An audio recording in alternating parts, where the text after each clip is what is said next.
Dun, dun, dun, dun, dun, dun. Dun, dun, dun, dun, dun, dun.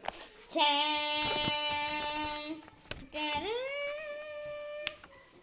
dun, dun, dun, dun, dun, dun, dun, dun. It's late night reading time with John. Live from the Bollington Studios. Here's your reader. He's the magnificent. It's in his name. What name of the title is in his name? A word in the title is in his name. John Bollington. Thank you, Bob. Thank you, Bob. Thank you, Bob. Hello. Welcome. Guess what? It's great news. This is the comeback episode. And let's see how long this is going to be. Real quick. OMG, excuse me, guys. Whoa! Bless me.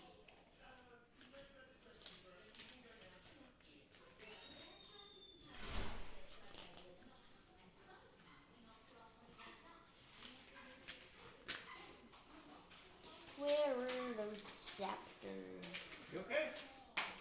Oh my goodness, this is gonna be a long one.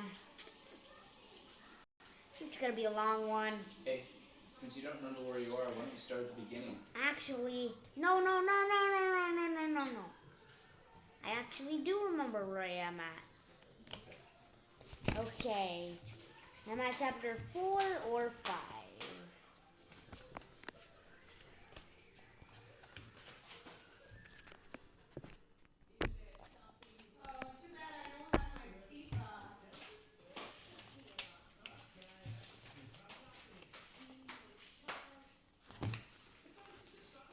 Now I remember.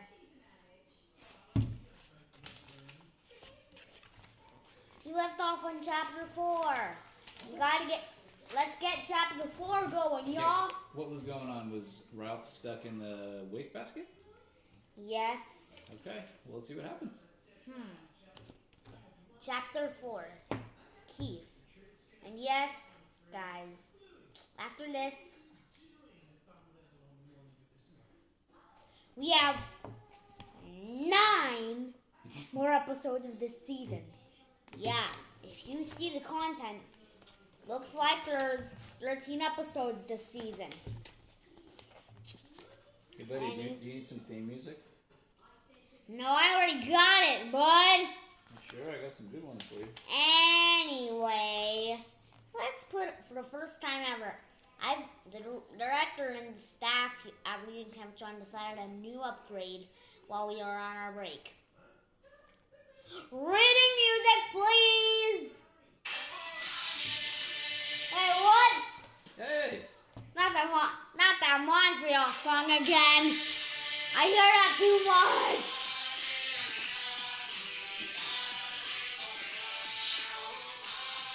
No? Someone stop that music. And we won't ever go these ways. Hey, stop that. Stop that. Kanye! Kanye! Oh. Kanye! Stop that. Fine. I've heard it too much, mister. How about something else? You want a different song? No, we need some relaxing music. Okay, relaxing music. Let's see. It needs the sound. That's not calm. What? Okay. Here, I'll put on some. Be right back, guys. Do the Powerpuff Girls. No.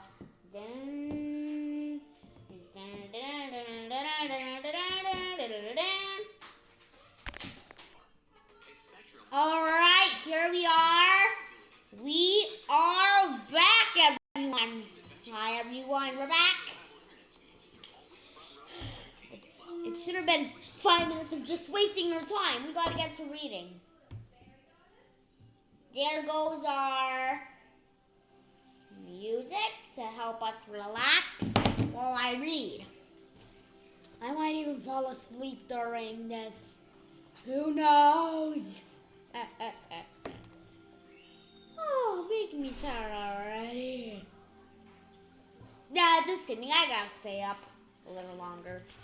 Anyways. Oh, wait a minute.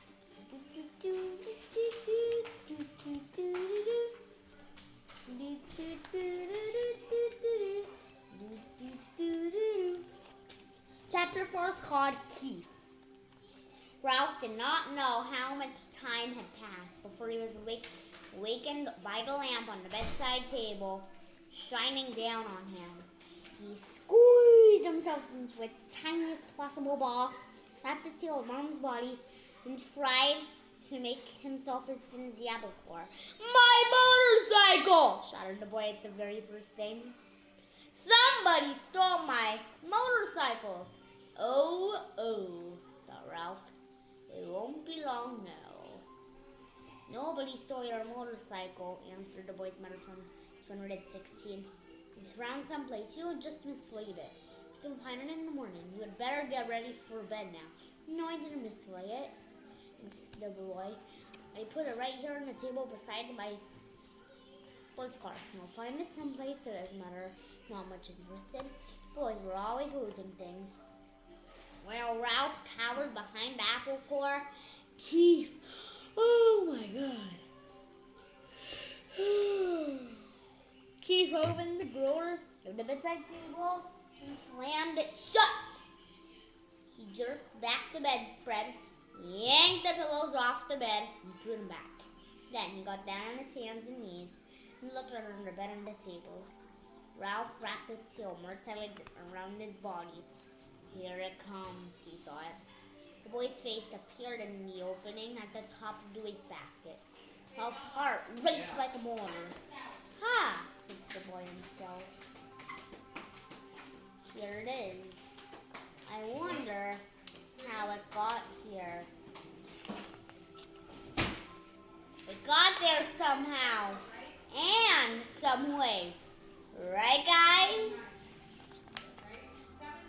Isn't that great? Isn't that correct? His hand came down into the wastebasket to seize the motorcycle and lift it out. Still leaning over the wastebasket, he examined the bent handlebar and the chipped paint. That's funny, he remarked aloud. It must have rolled up, but I don't see how it could. The boy did a natural thing for a boy to do. He looked into the wastebasket again. He closed both eyes tired and waited. He wished he had not eaten so much of the apple core. If he had not been so greedy, the core would have been thicker. He would have been dinner. Hey, whispered the boy. He was really not surprised. How did you get in here? He was careful to keep his voice lower than the sound of the breezes and the pines outside the window. Ralph didn't move. He was grateful to the boy for not touching the apple core, even though it was really no protection at all. Psst, whispered the boy.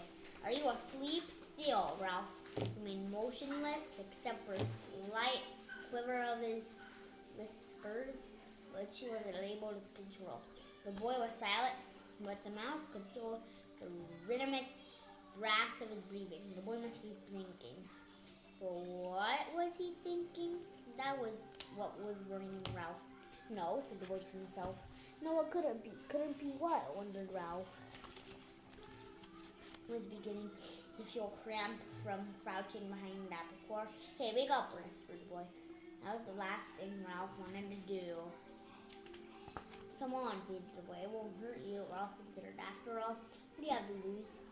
If he ate in the wastebasket, he was almost certain to get some incinerator.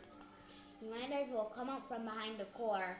If he did, he might find some opportunity to escape. Cautiously, he moved his head from his paws and opened one eye. The boy was smiling down at him. Encouraged, Ralph opened the other eye and lifted his head. That's the stuff, encouraged the boy. Now come on, tell me, did you or didn't get any motorcycle off the bedside table? This took Ralph by surprise. He had not expected the boy to guess what had happened. Well, yes, I guess you might say he did, confessed Ralph. His aching. It was like thought so. Neither the mouse nor the boy was the least bit surprised that each could understand the other. Creatures who shared a love for motorcycles naturally spoke the same language. There must have been some accident. Did it hurt much? Oh, some, answered Ralph with a display of bravado. Anyway, I got it exactly right, and I really coasted off. Telephone rang and startled me. How about getting me out of here? Just a minute, said the boy. How do you get up here in the first place? I climbed stupid on the telephone cord. Ralph instantly regretted his rudeness. He had better watch his tongue if he had expected any help escaping from the wastebasket. Of course, said the boy apologetically. I should have thought of that myself. At that moment, there came a quick knock on the door to room 215 and the rattle of the key. Help! Cried Ralph. The maid! Don't let her see me. The boy could do anything. The maid burst into the room. Oh, excuse me, she might be in bed was busted. I've come to turn down the bed. That's all right, said the boy quickly. I can do it myself. Thanks anyway. Thank you, said the maid, backing out of the room. Ralph knew she was not anxious to waste time turning down the bed. As soon as she finished her duties, she was going out to the parking lot to meet a busboy, college boy, whose job was clearing tables in the dining room. Whew, that was close. The boy seemed every bit as relieved as Ralph. Oh, say, breathed Mouse. Keith, called his mother from 260. Are you getting ready for bed? Sort of, answered Keith. You better come in our bathroom and take a bath, said his mother. Oh, gee, Mom, do I gotta? Asked Keith. Yes, you do, said his father. And don't forget to brush your teeth, said his mother. I won't, promised Keith.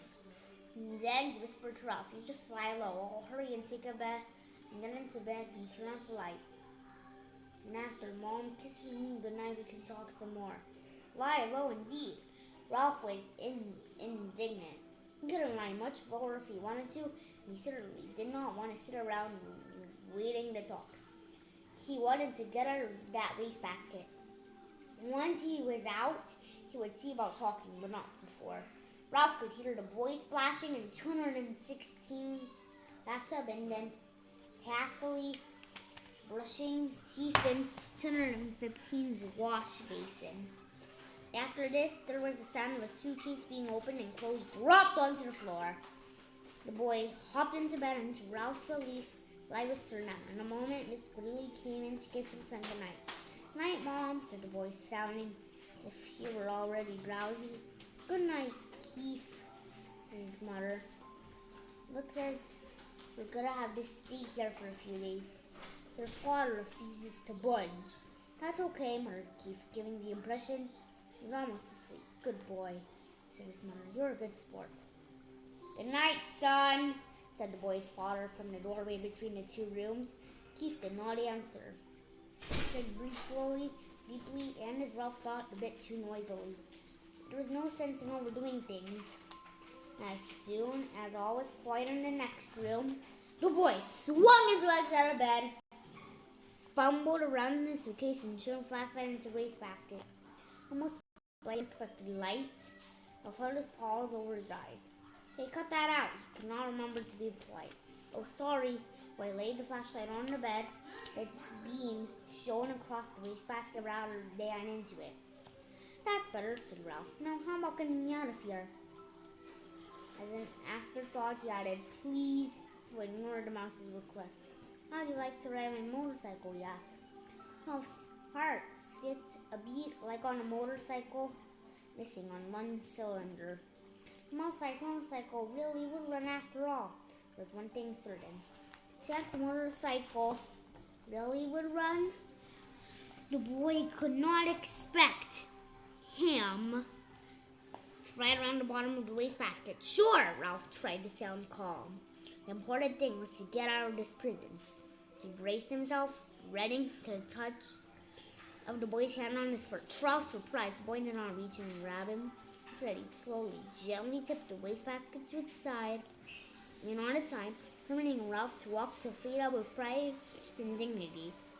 Thanks, said Ralph, gently grateful for this consideration. I believe you're okay. Sure, I'm okay, said the boy, setting his motorcycle down beside her. Ralph, do you think I wasn't? You never can tell. Ralph put his paw on the handlebar of the motorcycle. It's a real beauty. Even with a bent handlebar, I'm sure sorry about that. Forget it, the boy reassuringly. It won't hurt much. The motorcycle will still run. Ralph threw his leg over the motorcycle and settled himself comfortably in the seat. Perfect! Just perfect! The boy was obviously delighted that his motorcycle was just right for a mouse. Ralph could not have agreed more heartedly. It was perfect except for one thing. He did not know how to start it. Well, go on, said the boy. Write it. Ralph was ashamed to confess his ignorance. Ralph... No, started. He admitted. It's the first motorcycle I've ever had a chance to ride. You have to make a noise, I explained matter-of-factly. These cars don't go unless you make a noise. It was so obvious. Ralph was disgusted with himself for not knowing without asking. He grasped the hand grips and, fearless his noise be too quickly, managed to... Sure enough, the motorcycle moved. It really and truly moved across the threadbare carpet. Ralph was so excited that he promptly forgot to make the noise. The motorcycle stopped. Ralph started it again. This time, he remembered to keep on making the noise. He sped off into a square of moonlight on the carpet and found a good threadbare spot without any bumps. Look out for your tail, said the boy. Don't let it get caught in the spokes. Thanks for reminding me, said Ralph, causing the motorcycle to stop. He started it again and steered with one paw while he reached back with the other, caught up his tail, held the tip safely against the handlebar. It was a glorious sensation, speeding around on the carpet freely and noisily, and most of all, fast. Ralph discovered that if he had made the noise fast, the motorcycle speeded up. If he slowed the sound, the motorcycle slowed down, promptly speeded up, and raced around in a rectangle of moonlight. We made another discovery. When he ran out of breath, momentum on the motorcycle carried him on until he could take another breath. Gee, you're lucky, whispered the boy. In order to answer, Ralph had to stop.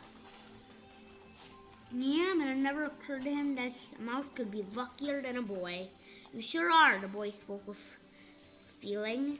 My mother would never let me ride a motorcycle. She would say it might break a leg or something silly like that. Well, if you would come right down to it, said Ralph.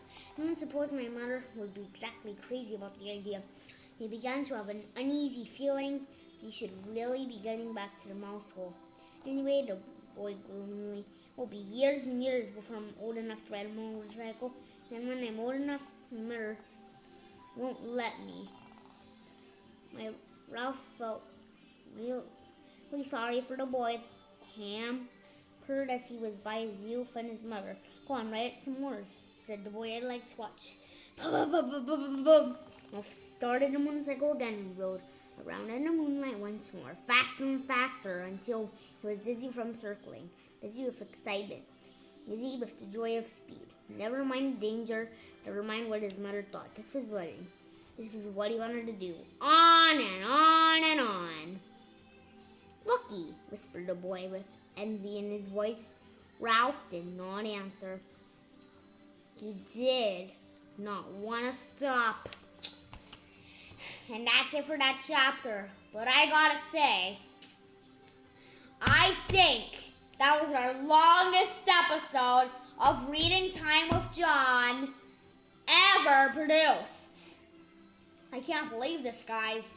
I can't believe this was our longest one. Anyways, I have something to do in like 6 minutes, so I guess we should end the show right now for today. And we'll be back tomorrow for chapter 5. And it's going to be called, let's see here. According to the book, it'll be called Adventure in the Night. And I think it'll be as long as this one. Alright, This is John Bollington, and I'll see you guys soon. Bye-bye. Dun.